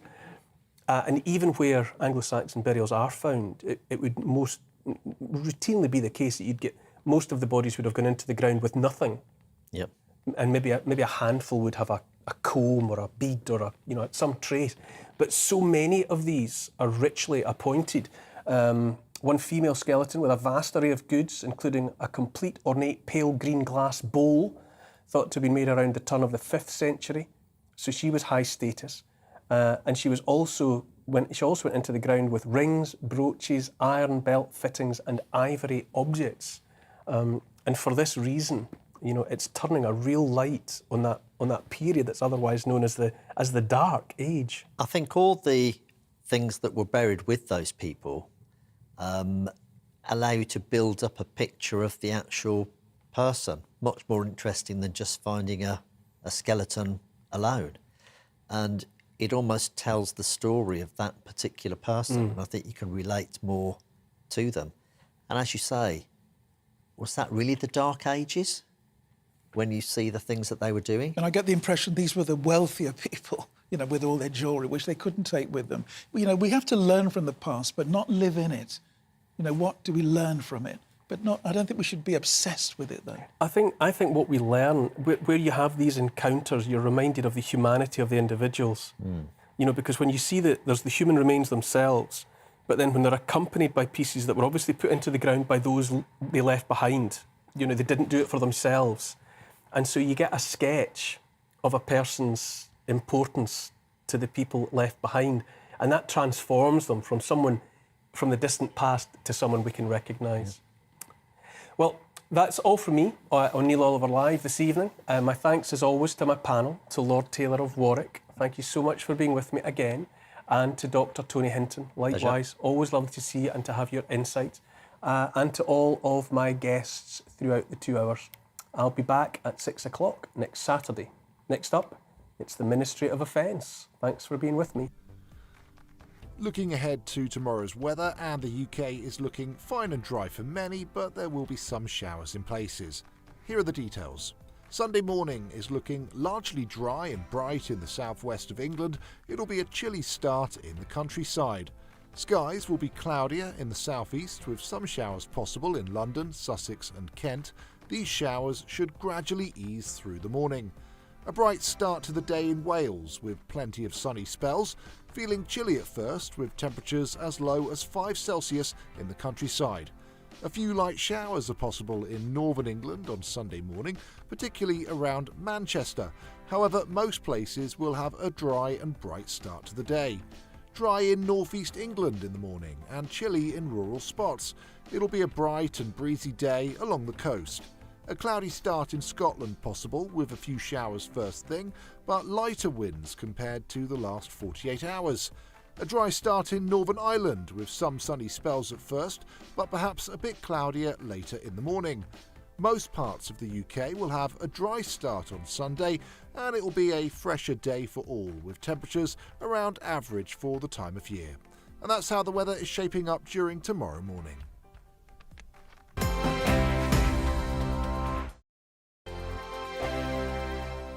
We are GB News. We're